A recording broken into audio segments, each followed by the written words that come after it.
Dan Jibril, wahai Mikail, kita berbuat bencana ini ke sini. Untuk apa, wahai Jibril? Dibersihkan dengan air Zam-Zam itu. Ya, maka orang ke Mekah itu ada air Zam-Zam. Dan dibersihkan itu, dimasukkan dalam rangka itu ilmu hikmah, Islam, iman dan makrifat.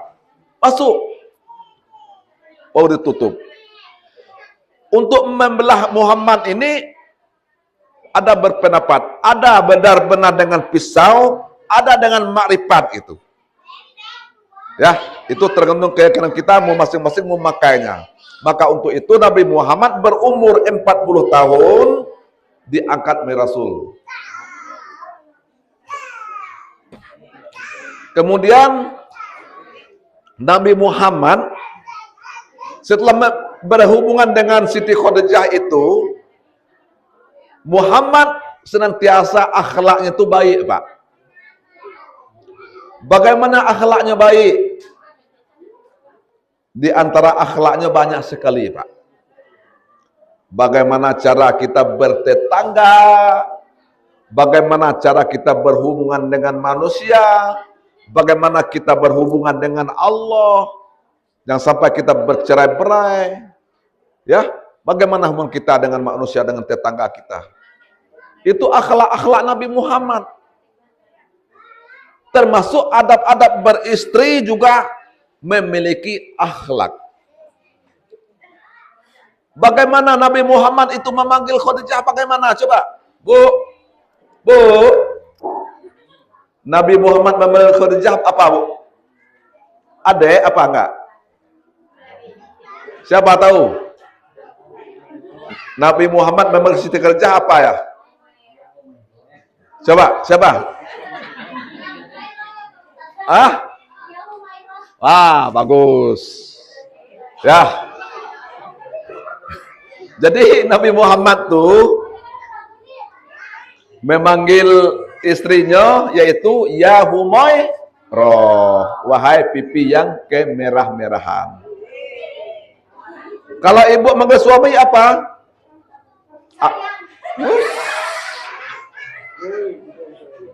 Jadi kalau ibu manggil suami, coba ibu sayang manggil suami ya, benar, sayang nian. Kalau dipanggil sayang, nah, sayang ya. Kemudian kalau bapak-bapak manggil istri apa, Pak? Bagaimana manggil istri, Pak? Sven? Bagaimana manggil istri? Adek? Bagaimana? Ibu?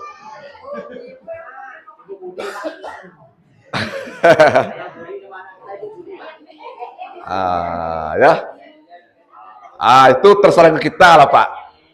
Ya, mau manggil adek tidak ada masalah. Mau manggil sayang juga tidak ada masalah. Mau manggil cinta juga tidak ada masalah. Dan juga sebaliknya, manggil abang, manggil mas kan nggak ada masalah kalau kata-kata yang baik. Ya. Kalau ada istri manggil ya I love you. Cepat-cepat ngomong you love me gitu ya. Ini harus cepat-cepat ngomong itu ya. Jangan diam-diam saja ya. Harus artinya itu tergantung dengan kita bahwa Nabi Muhammad ini sangat tidak pernah menyakiti istri. Maka waktu kita nikah tuh kan, aku terima nikahnya dengan mas kawin, enggak? Sekian. Baru dikasih mas kawin. Nih adek, mas kawin dek. Kan seperti itu. Tidak mungkin. Enggak, kan enggak mungkin seperti itu. Itu agar kita hidup ini, kalau kita masih uang ke istri kita, itu dengan kata-kata yang baik dan uluran tangan yang baik. Ya. Nih, belanja. Kan enggak enak juga tuh. Ya. Maka untuk itu, harus pandai-pandailah kita mengayomi, yaitu dalam membina rumah tangga. Berarti Nabi Muhammad senantiasa lemah lembut terhadap istri. Dan juga istrinya memiliki akhlak yang baik. Ya, Akhlak yang baik bagaimana? Mau bapak-bapak, ibu-ibu, termasuk kita menyusui anak kita itu memiliki akhlak yang baik juga. Ya, ada lagi yang menyusui anaknya, dibukanya, buka jangan tutup bagus-bagus kan. Nah, kalau kita menyusui anak kita seperti ini, tutup bagus-bagus kan, rapi-rapi, kan seperti itu. Jangan dibuka benar-benaran tuh. Wah, seperti itu, buka kan seperti itu. Ya, arti itu harus kita ini harus memiliki akhlak kita gitu ya. Allahumma janibni mungkaratil akhlak. Ya Allah, kata Rasulullah, jauhkanlah diriku daripada akhlak-akhlak yang tercela. Pernah enggak Mas berdoa seperti itu?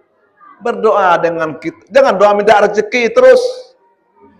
Besok minta rezeki, besok minta rezeki. Minta agar kita memiliki akhlak yang baik, agar kita memiliki iman yang tinggi. Karena Nabi Muhammad mau menikah dengan Siti Khadijah itu karena hatinya putih tadi. Ya, pertama putih, hatinya putih. Ya. Yang kedua tebal, imannya tebal. Yang ketiga tinggi akhlaknya. Yang keempat luas kesabarannya. Harus sabar kita membina rumah tangga antara suami dan istri. Maka untuk itu Rasulullah itu senantiasa memiliki akhlak yang baik. Ya Rasulullah, ya Habiballah Muhammad ibni Abdillah, Muhammad ibni Abdillah, Muhammad ibni Abdillah, Muhammad ibni Abdillah. Yuk sama-sama yuk. Ya Rasulullah, ya Habiballah, ya Rasulullah, ya Habiballah, Muhammad ibni Abdillah, Muhammad ibni Abdillah, Muhammad ibni Abdillah, Muhammad ibni Abdillah, Muhammad ibni Abdillah wa ya qari kitabillah, Muhammad ibni Abdillah wa ya qari kitabillah, alaika hubbatul khadra tujahid fi sabilillah, alaika hubbatul khadra tujahid fi sabilillah. Ya Rasulullah, ya Habiballah, Muhammad ibni Abdillah, Muhammad ibni Abdillah. Asal kita ucapkan, wahai kekasih Allah, ya Rasulullah, wahai kekasih Allah. Berarti Nabi Muhammad itu termasuk kekasih Allah. Kalau sudah masuk kekasih Allah itu, dimanapun letaknya Muhammad sudah menjadi kekasih Allah. Maka untuk itu Nabi Muhammad setelah Nabi Muhammad berhubungan dengan Siti Khadijah, akhirnya meninggal istrinya yaitu Siti Khadijah. Kemudian pada cerita Nabi Muhammad meninggal dunia berumur berapa, yuk? Nabi Muhammad meninggal dunia umur berapa? Berapa? Berapa, Dek? 65. Siapa tahu depan? Mau ke depan, siapa tahu? Nabi Muhammad meninggal dunia berumur 63 tahun. Ya. Itu 63 tahun. Maka untuk itu sebelum Nabi Muhammad meninggal dunia ini ya, Nabi Muhammad itu berpesan kepada anaknya yang bernama Fatimah. Wahai Fatimah, ya, kalau ada tamu saya, ya, ngomong ayah lagi sakit, ya, arti kata itu jangan diganggu waktu Nabi Muhammad untuk menikah itu. Sementara tentang tamu, Muhammad, Assalamualaikum. Waalaikumsalam, bilang Fatimah. Ayah ada, tapi ayah tidak bisa diganggu ayah. Sebentar saja mau ketemu ayah itu. Jadi Nabi Muhammad ini waktu sebelum meninggalkan menyerah diri dengan Allah gitu loh. Wahai Fatimah, dipanggil Muhammad Fatimah. Wahai anakku Fatimah, suruh masuk. Itu bukan tamu saya. Itu bukan tamu. Itu sahabat saya. Sahabatnya datang. Sahabatnya datang, yaitu malaikat malaikat Israil. Tugasnya apa, Bu? Pencabutnya, datang Israel. Jadi pendek cerita, hai Muhammad, ya, kalau engkau mau panjang umur diberi oleh Allah dua pertanyaan.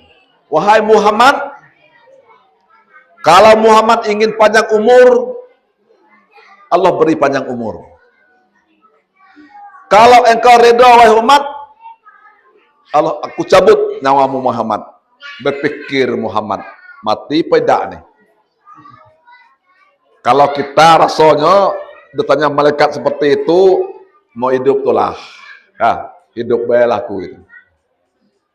Ya, Nabi Muhammad bukan mikir hidup.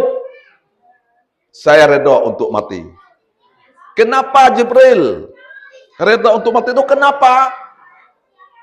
Saya ingin bertemu kekasihku, yaitu Allah Subhanahu wa Ta'ala.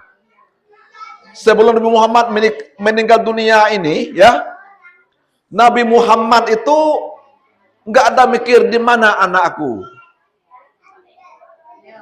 Nggak dia mikir di mana anakku, di mana. Enggak. Dan dia berkata di mana istri-istriku, juga tidak itu.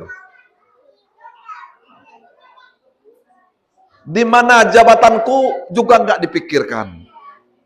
Dan di mana hartaku juga nggak dipikirkan tuh. Yang dipikirkan ummati. Di mana umat-umatku. Siapa umat Nabi Muhammad? Ya kita semua ini. Maka untuk itu Nabi Muhammad ini, walaupun kita surga itu harus ada amal ibadah. Nabi Muhammad sebelum meninggal dunia ini, Nabi terkenal orang yang taat beribadah kepada Allah. Akhlaknya taat kepada Allah. Kakinya bengkak, Pak, waktu beribadah kepada Allah Subhanahu wa Ta'ala. Walaupun kita masuk surga, ya, harus kita taat untuk beribadah. Kullu ummati yadkhulunal jannata illa man aba. Qalu ya Rasulullah wa may ya'ba. Qala man ata'ani dakhalal jannah wa man asa'ani faqad aba. Yang artinya tiap-tiap umatku akan masuk surga kecuali orang yang tidak mau, orang yang enggan untuk memasukinya. Salah seorang sahabat bertanya, wahai ya Rasulullah, siapakah yang enggan untuk memasukinya, wahai ya Rasulullah? Orang yang mentaatiku, dialah yang masuk surga. Orang yang tidak mentaatiku, dialah yang tidak mau masuk surga dan enggan masuk surga. Berarti kalau ingin masuk surga, harus kita juga beribadah kepada Allah Subhanahu wa Ta'ala. Tentu kita hidup di dunia ini, kenapa kita harus beribadah? Ya, Ibu, mau masuk surga atau neraka ini? Mas-mas di luar tuh adik-adik ini, surga apa neraka? Bapak-bapak di sini juga ada syaratnya masuk surga itu. Gak bisa kita langsung masuk surga.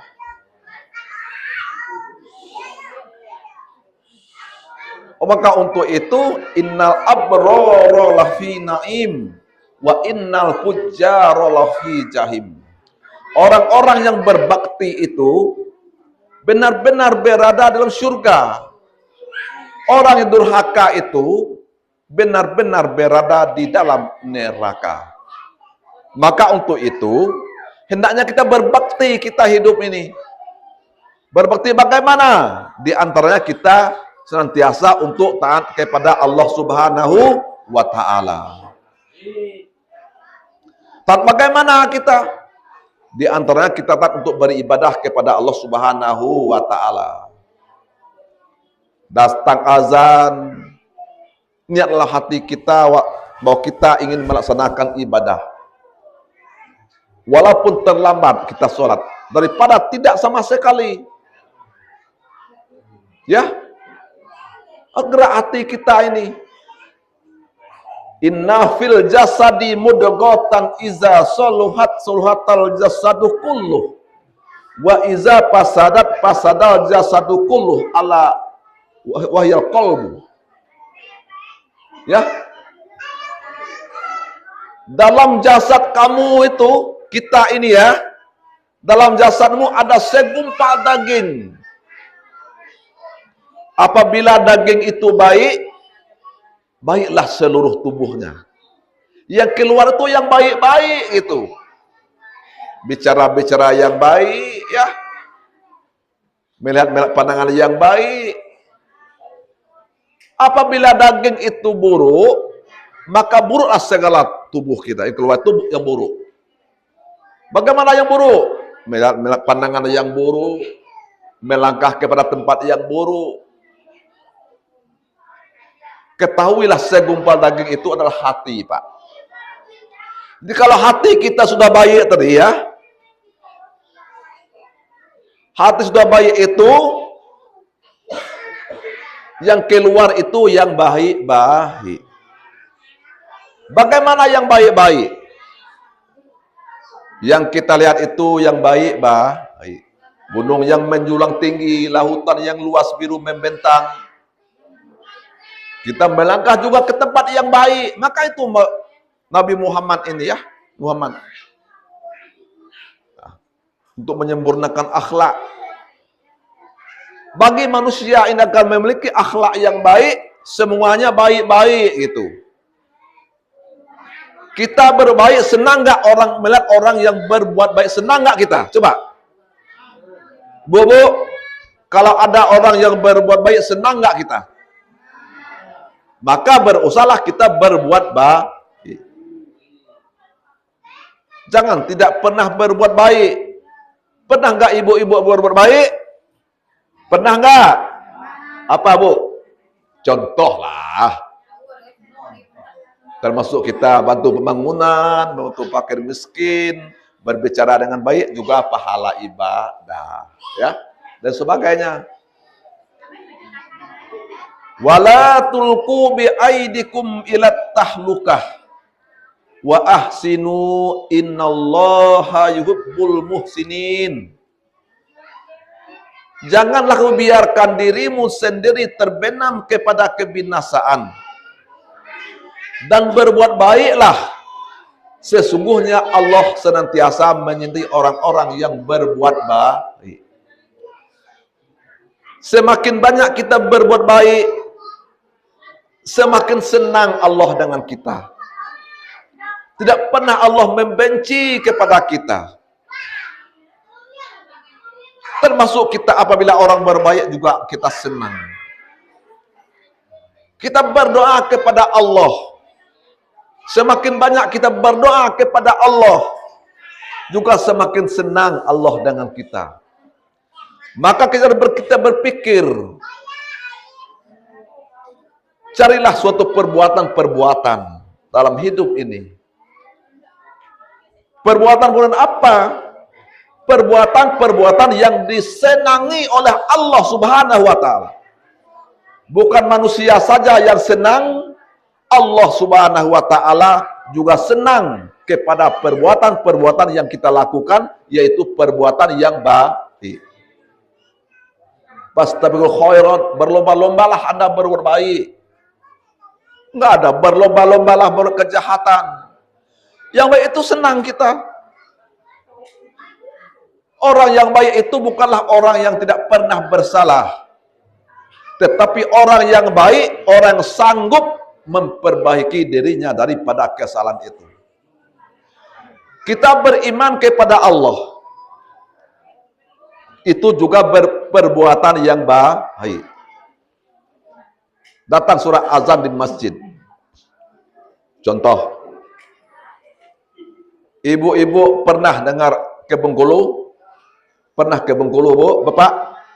Pernah. Siapa belum? Nah, bagi yang sudah lah. Misalnya berangkat malam, siapa? Pakai mobil lah. Pas sebelum